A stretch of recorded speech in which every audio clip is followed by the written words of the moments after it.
کسی بندے نے کسی کے اوپر ظلم کیا ہوگا، جب دنیا ہوگی نا تو 10 سال کی عمر میں تھپڑ لگا ہوگا، 2 دن گزریں گے 3 دن گزریں گے، وہ اس زخم کو بھول جائے گا۔ جوان ہوگا اس کو پتہ بھی نہیں ہوگا مجھے تھپڑ کس نے مارا تھا، لیکن جب قیامت کا دن آئے گا نا تو اس کو وہ تھپڑ مارا ہوا اس ظالم و جابر کا ظلم اس طرح یاد آ جائے گا جیسے ابھی چند لمحہ پہلے اس کے اوپر یہ واردات گزری ہے۔ جس طرح تھپڑ لگتے ہی اس کے اندر ایک انتقام کی آگ بھڑکی تھی، وہی آگ اس ٹائم اس کے اندر ہوگی اور اس کی کوشش ہوگی کہ میں اس سے اپنا انتقام۔ عزیزان ملت اسلامیہ، جمعۃ المبارک کا مبارک موقع ہے۔ آج کے اس جمعۃ المبارک کے موقع کے اوپر میں نے جس موضوع کا انتخاب کیا ہے وہ ہے قیامت کا منظر اور علامات قیامت۔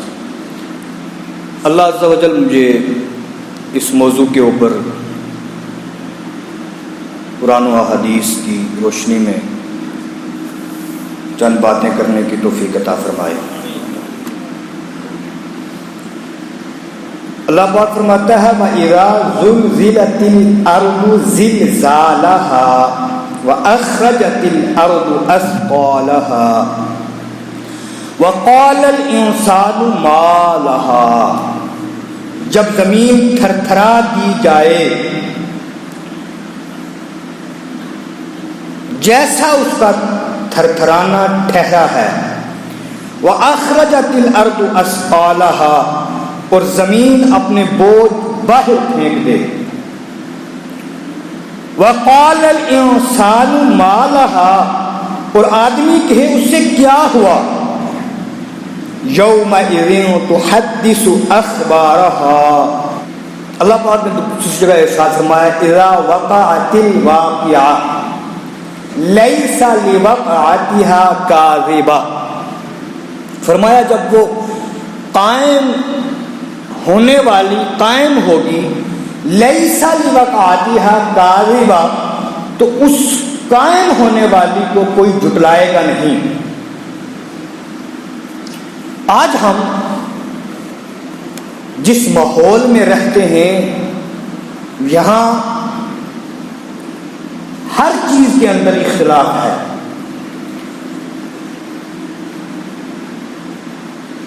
حالانکہ لوگوں کو دین سے دور کرنے کے لیے ایک ہی بات سکھائی گئی ہے کہ یہ اختلاف صرف مولویوں نے رکھا ہوا ہے، باقی سب چیزوں کے اندر اتحاد ہے۔ حالانکہ میں آپ کو بتاؤں سائنسی نظریات کے اندر بھی سب سائنسدانوں کا موقف ایک نہیں ہے۔ جہاں آج مساوات کا درس دیا جاتا ہے وہیں آج اولڈ ہومز بھی بنے ہوئے ہیں، جہاں ماں باپ بوڑھے ہو جاتے ہیں پھر وہاں لے کے ان کو ڈال دیا جاتا ہے۔ جہاں مساوات کا درس دیا جاتا ہے وہیں کے اوپر سیاہ فام امریکیوں کو گورے امریکہ والے آج بھی قتل عام کرتے ہیں۔ جہاں سے وومن رائٹس کی آوازیں اٹھتی ہیں، سب سے زیادہ ریپ کا عصمت دری کا ریشو جو ہے وہ انہی کے علاقوں سے ہے۔ جہاں سے حقوق کی آوازیں اٹھتی ہیں وہاں ایک ایک عورت کے 5 بوائے فرینڈ اور شوہرز ہوتے ہیں، کسی کو پتہ نہیں ہوتا کہ یہ باپ کس کو مانے پیدا ہونے والا بچہ اور کس کی تعظیم کرے اور کس کے بڑھاپے کا سہارا بنے۔ لیکن یہ میرا ٹاپک نہیں ہے، کبھی اس کے اوپر میں انشاءاللہ پلٹوں گا، اور غالباً میرا ایک بیان ہے بھی ہے، وہ شاید ریکارڈڈ نہیں ہے۔ لیکن ایک چیز ہے جس کے اوپر کسی کو اختلاف نہیں، وہ ہے موت۔ وہ کیوں نہیں ہے اختلاف؟ صرف اس لیے نہیں ہے کہ موت منواتی ہے۔ موت کیا کرتی ہے؟ توجہ، موت منواتی ہے۔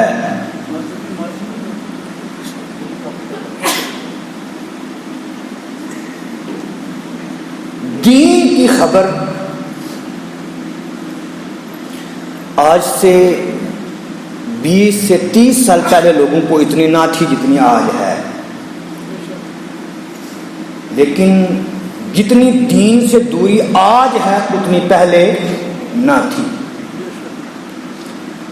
اس لیے بات یہ سمجھ میں آئی کہ پتہ ہونا اور ہے اور اس پر عمل کرنا اور ہے۔ بعینی ہی اسی طرح ایک ہوتا ہے قولاً کسی چیز کا انکار کرنا، کہہ کے منع کر دینا، میں اس کو نہیں مانتا۔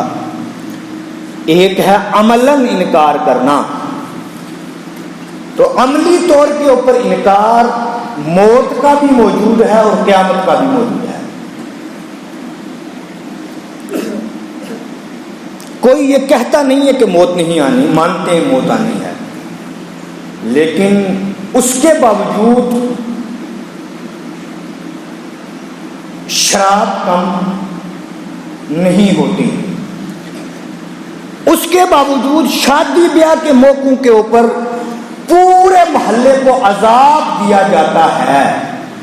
موت کا انکار ہے نہ، مانتے ہیں موت آئے گی، لیکن پھر کیا ہے؟ اور یہ جو سونڈ ہوتا ہے نا، سونڈ، اس کے اندر یہ پاور ہوتی ہے کہ زمین کو ہلاتا ہے، اور جتنی پاور کی آج بڑے سپیکرز لگے ہوتے ہیں، باہر روڈ کے اوپر گاڑی کے اندر حرکت آتی ہے۔ یہ چیز جن لوگوں نے فیل نہیں کی کبھی کرنا۔ اور پھر جو زلزلے رونما ہوتے ہیں اس میں اس کا بھی اثر ہوتا ہے، بری آوازوں کا بھی اور تیز آوازوں کا بھی۔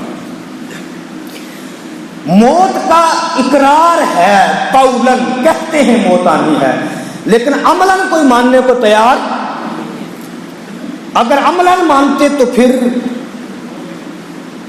مساجد خالی ہوتی، اگر عملاً مانتے تو پھر شادیوں کے اندر بے حیائی عام ہوتی، اگر عملاً مانتے پھر رشوت عام ہوتی، اگر عملاً مانتے پھر ماں باپ کی نافرمانیاں ہوتی، اگر عملاً مانتے پھر لوٹ کھسوٹ ہوتی، اگر عملاً مانتے پھر مجھے بتاؤ لوگ زکوٰۃ نہ دے کر ان لوگوں کا سہارا بنتے جو آج بھی اپنے بچوں کو اٹھا کے چوراہوں کے اوپر کھڑے ہو کے لوگوں کے سامنے ہاتھ پھیلاتے۔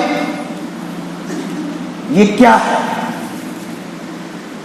قولاً کوئی انکار نہیں کرتا لیکن عملاً ہر ایک انکار کرتا ہے۔ جو جس عہدے پر پہنچتا ہے وہ اس کے اندر لوٹ کھوٹ پچاتا ہے۔ وکیل کو اللہ پاک نے وکالت دی، اس نے فائل جمع کروانے کا دازار لے لیا۔ ڈاکٹر کو اللہ پاک نے طب کے علم سے نوازا، اس نے ڈاکٹر بنتے ہی 500 روپے سے کم فیس بھی رکھی، اور ساتھ میں پھر لیبارٹری والوں کی کمیشنیں لے کے اسے 10,000 کے ٹیسٹ بھی لکھ دیے۔ اللہ پاک نے کہیں اچھے عہدے کے اوپر پہنچایا، کسی ایڈمنسٹریشن میں چلے گئے، کہیں KS افسر یا IAS افسر بن گئے، اس نے نیچے سے لے کر اوپر تک چوسنا شروع کر دیا۔ جو جس عہدے پر پہنچا اس نے اس کا غلط فائدہ اٹھایا۔ یہ کیا ہے؟ یہ ہے موت کا عملاً انکار۔ قولاً اقرار ہے، کہتے ہیں آئے گی لیکن عملی طور کے اوپر انکار۔ لیکن جو قیامت ہے اس کے اندر تھوڑا سا فرق ہے۔ قیامت کے بارے میں مومنین کا تو عقیدہ ہے کہ آئے گی، کفار کا یہ عقیدہ ہے کہ قیامت نہیں آئے گی۔ قرآن نے اس کو یوں بیان کیا، فرمایا اذا وقعت الواقعہ لیس لوقعتها کاذبہ، فرمایا جب وہ قیامت واقع ہونے والی، جو وقوع پذیر ہونے والی ہے، جب وہ واقع ہو جائے گی پھر اس کا بھی کوئی انکار لیس لوقعتها کاذبہ، پھر اس کو بھی سارے مان جائیں گے۔ اب توجہ کے ساتھ، ہمارے بنیادی عقائد 3 ہیں۔ کتنے عقائد ہیں ہمارے بنیادی؟ 3۔ عقیدہ توحید، عقیدہ رسالت اور عقیدہ آخرت۔ یہ ہمارے کتنے عقائد ہیں؟ 3 بنیادی عقائد۔ قیامت کب آئے گی اس کو تو مخفی رکھا گیا ہے، کیونکہ قیامت اچانک آئے گی، لیکن کچھ علامتیں بیان کی گئیں۔ ان میں سے ایک یہ ہے، فرمایا جمعے کا دن ہوگا، یوم عاشورہ ہوگا، 10 محرم الحرام ہوگی، اور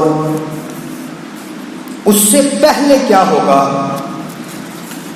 حضرت اسرافیل علیہ السلام جب سور پھونکیں گے نا تو پہلے وہ آواز آہستہ ہوگی، پھر وہ آواز تیز ہوتی جائے گی،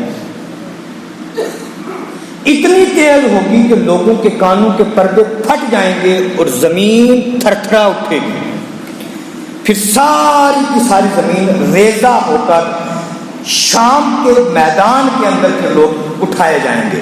کہاں اٹھائے جائیں گے؟ میدان محشر کہاں لگے گا؟ شام کے میدان کے اندر۔ اور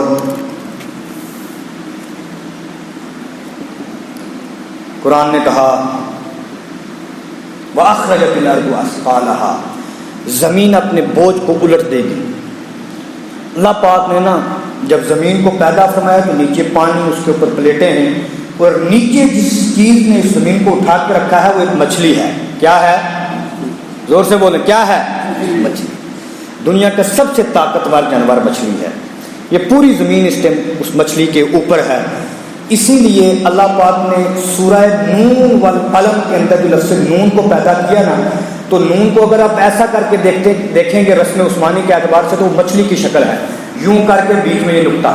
اللہ پاک نے لفظ نون کو پیدا اس لیے کیا کہ جب زمین کانپتی تھی، اپنے نظام کو درہم برہم کر دیتی تھی، کوئی چیز اس کے وزن کو اٹھا نہیں پا رہی تھی، کہ اللہ پاک نے مچھلی کو پیدا فرمایا۔ جب مچھلی نے اس کو وزن کو اٹھا لیا تو پھر اللہ پاک نے اس کو بطور نعمت بلفظ نون قرآن میں اس کے حرف کو پیدا فرمایا۔ یہ زمین ساری کس کے اوپر ہے؟ مچھلی کے اوپر۔ پھر بھی جب زمین تھوڑا بہت دائیں بائیں ہلتی تھی تو کیل زمین کے اندر لگائے گئے۔ وہ کیل کیا ہیں؟ وہ بڑے بڑے پہاڑ اللہ پاک نے کیلوں کی شکل کے اندر اس زمین کے اندر کیا کیے؟ ٹھوسے، تاکہ یہ زمین ہلے نہ۔ تو یہ پہاڑ بوجھ ہیں۔ قرآن کہتا ہے وَأَخْرَجَتِ الْأَرْضُ أَثْقَالَهَا، جب قیامت آئے گی تو پھر زمین ان پہاڑوں کو اٹھا کے باہر پھینک دے گی، ساری زمین میدان کی شکل اختیار کر جائے گی۔ اور سورۃ الواقعہ میں فرمایا حباء منبثا، فرمایا اس کی مثال، کس کی مثال؟ پہاڑوں کی مثال ایسے ہو جائے گی۔ حضرت اسرافیل کے سور پھونکتے ہی جس طریقے سے حباء منبثا، کس کو پتہ کہتے ہیں؟ تصور باندھے میں آپ کو بتاتا ہوں۔ آپ نے ساری کھڑکیاں بند رکھی ہیں، ایک چھوٹا سا سوراخ کھلا ہو، اس کے بیچ میں سے آپ کو ہوا کے ساتھ میں کچھ ریزے آتے ہوئے نظر آتے ہیں۔ کبھی دیکھا ہے؟ ایک ہی جگہ سے سوراخ کو، ایک بڑی کھڑکی کھلی ہو، وہاں سے آپ کو کیا نظر آتے ہیں؟ چھوٹے چھوٹے ریزے باہر سے اندر آتے ہوئے نظر آتے ہیں۔ حباء منبثا ان ریزوں کو کھا جاتا ہے۔ یہ جو بڑے بڑے پہاڑ ہیں، ماؤنٹ ایوریسٹ، بڑے بڑے ہمالیہ جیسے بڑے پہاڑ ہیں، اللہ پاک ان کو اتنا ریزہ کر دے گا کہ یہ ان چھوٹے چھوٹے تنکوں کی طرح، وہ کیا ہیں؟ اگر آپ ان کو پکڑنا چاہیں، کیا کرنا چاہیں، وہ آپ کے ہاتھ میں جس نظر آتا ہے، لیکن وہ ہاتھ میں پکڑ کے اندر، ہاں اگر کوئی جالی لگاتے ہیں آپ تو تھوڑی دیر کے اندر وہ آ کے اس کے اوپر اکٹھے ہوتے ہیں۔ اللہ پاک ان بڑے بڑے پہاڑوں کو اتنا ریزہ کر دے گا کہ یہ ان چھوٹے چھوٹے ہوا کے تنکوں کی طرح ہاتھ میں اندر آتے ہوئے نظر آئیں گے۔ وقال الانسان ما لها، اور پھر اس وقت انسان کہے گا یہ کیا ہو رہا ہے، یہ کیا ہو رہا ہے۔